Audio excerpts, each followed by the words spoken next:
I do think Hulu is going to shut down at some point as its own app. But here's how I think it's going to shake out. Now that Disney has officially launched the full version of the one app experience between Disney Plus and Hulu, what does the future of Hulu look like? This is what I explore on this week's episode of the Shall I Stream It podcast. So yes, I have officially rebranded the Saturday stream to just the Shall I Stream It podcast, keeping the name from my YouTube channel consistent across everywhere I'm at. And also, this might not always be broadcast on Saturdays. I could post it on Sundays, or in this case, Mondays. We'll just see. But it will come out weekly-ish. Now, this is now available as an audio format, so you can get this on YouTube Music and Spotify. It's coming to more platforms, including Apple. It just takes a while to get approved through Apple for some reason, but it will be available through iTunes and Apple eventually.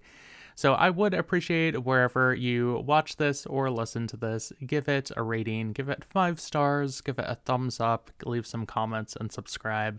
As always, much appreciated for following this YouTube channel as well as now this podcast. So let's get into Hulu. Now, this integration between Disney Plus and Hulu all occurred after last year when Disney purchased the remaining stake in Hulu from Comcast. So now Disney owns 100% of Hulu. In December, Disney launched the beta version of Hulu on Disney Plus, and this past week they launched the full version of the app. There aren't really a lot of significant changes between the beta version and the full version. I did make a video about that if you want to check it out, where I do an app tour.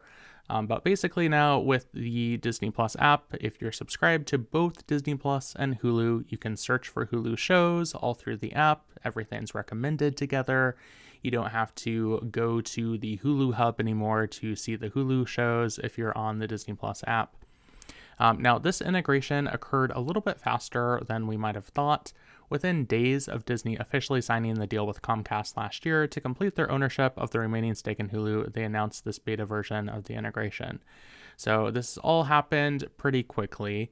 And it is just kind of interesting to observe if you are a fan of television and a fan of Disney Plus and a fan of Hulu, what all is shaking out here. And it's coupled with right now we're seeing a big marketing push where Disney is really emphasizing that, hey, you can watch these Hulu shows on Disney Plus. I did see a picture of an advertisement and it said Ohana means, and then it has Peter Griffin jumping out, I assume to imply that Ohana means Family Guy. So we're seeing this, marketing push to really emphasize, hey, you can watch Lilo and Stitch alongside Family Guy. It's really trying to push this, it seems like, as one product in the mind of the average customer. So I did mention that Disney purchased the remaining stake from Hulu. So who initially owned Hulu?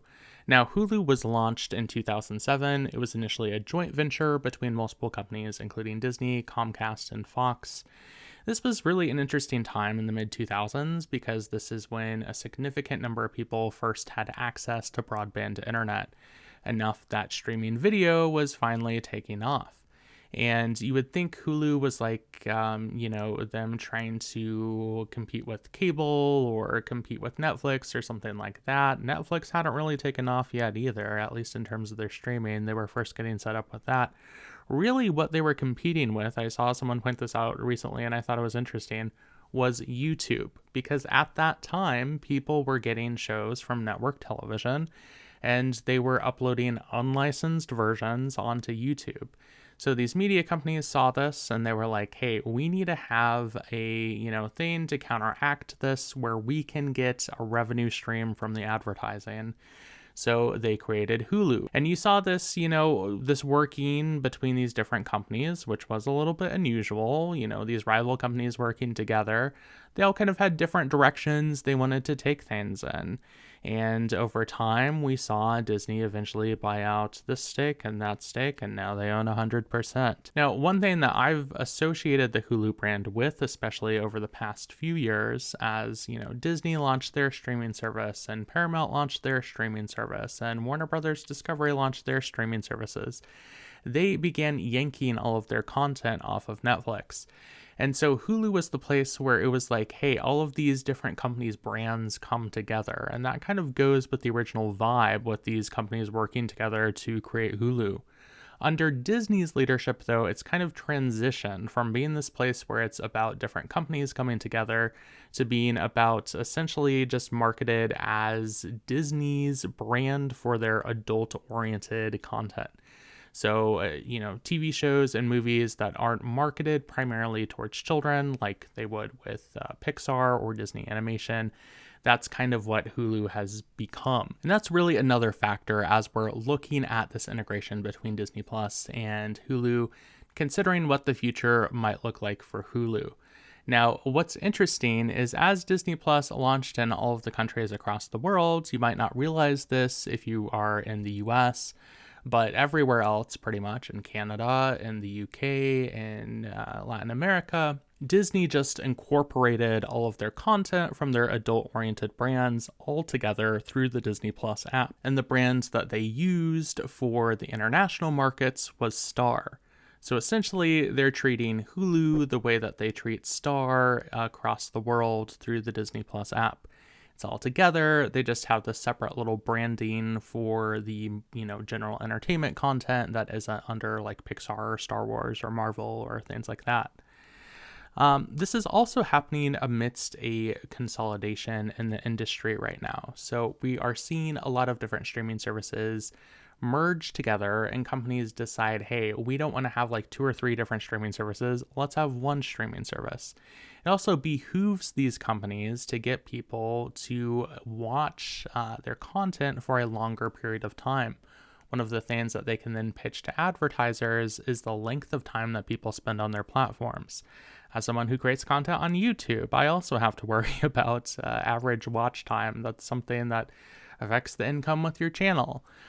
So just as it affects me, some dinky little YouTuber, it helps, it influences what Disney is doing as well. And they want people to watch their platform for as long as possible. So then they can pitch to advertisers and say, hey, look at this time period that people are spending on the Disney Plus app. And yes, the app that they are going for is, in this case, their namesake one, Disney Plus.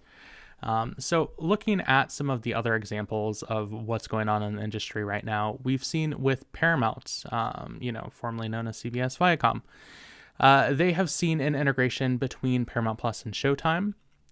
First, they had the Showtime bundle where you could get Paramount Plus and Showtime. Then they gave you the ability to watch Showtime in the Paramount Plus app. And now the Showtime app has completely shut down, and if you want to watch Showtime, you have to go to the Paramount Plus app. With Warner Brothers Discovery, you had the Discovery Plus shows move over to what was originally called the HBO Max app. Now it's just called Max. The original plan was for them to shut down the Discovery Plus app, but they decided to keep it around a little bit longer. Although there's significantly less marketing and emphasis on Discovery Plus, I wouldn't be surprised if Discovery Plus goes on the shopping block as its own app eventually too. But this really is where I think Hulu is headed. Just as we saw with Paramount, just as we are most likely seeing with Warner Brothers Discovery and Discovery Plus, we're seeing an integration of these platforms first and then a shuttering of that secondary platform later. So I think, as far as my predictions for what is going to happen with Hulu, I do think Hulu is going to shut down at some point as its own app. But here's how I think it's going to shake out. I don't think this is going to happen within 6 months. I don't think it's going to happen within a year. But my prediction is that within 2 years, the Hulu app as it exists in its current form will shut down. It will no longer be offered as a standalone service that you can get. They're going to gradually migrate people over to the Disney Plus app, and just as they've done in all of the international markets, Disney Plus is going to be the app, going ahead for the future. If you are living in the US and you are subscribed to Disney's streaming services, the Disney Plus app is where you do it. In this process, I think Hulu plus Live TV is going to not make it. Notice that Hulu plus Live TV is not integrated together with the Disney Plus app when you are subscribed to the bundle. When Bob Iger, the CEO of Disney, was asked about Hulu plus Live TV, he doesn't sound too excited about it. And you also have to consider that Disney is getting ready to launch a new live TV streaming service. That's a joint venture with Warner Brothers Discovery and Fox focused on sports. I think that, as well as the ESPN app, is going to be the, primary source for their live TV. I do think there's a possibility we might see Disney decide to do something like give a live feed of the ABC channel through the Disney Plus app. We see Paramount Plus do that with CBS. We see Peacock do that with NBC. I think it would make a lot of sense for them to integrate that together with the Disney Plus app, at least that one channel, or maybe even Freeform or some of their cable channels as well. But as far as Hulu Plus Live TV, I would not hold my breath because I don't think that's something that Disney is really invested in over the long term. Even though I don't think that Hulu is going to exist as its own standalone app, though, I do think as a brand that will continue to exist in some way, shape, or form. Now, I've seen some people predict that they think Disney might eventually replace the Star brand in international markets with Hulu. I don't know about that. I mean, they have to convince people to be familiar with the new brand at this point. But I do think within the US that Hulu branding is going to exist. Now, how this all shakes out really depends on how the American consumer responds to all of this. You have to deal with this kind of odd, mixing of things that people don't normally associate together. When most people think of hey, where do I watch the movies in the Alien franchise? Right now in March of 2024, the average person isn't automatically going to think, hey, maybe I'll check Disney Plus. So you've got to get people on board with this idea that Disney Plus is where you can watch this kind of stuff. And I think incorporating that Hulu branding is the way to do it. Although if they do eventually go with some kind of weird branding like what Paramount Plus did and they call, rebrand the app as Disney Plus with Hulu, I'm going to really hate that.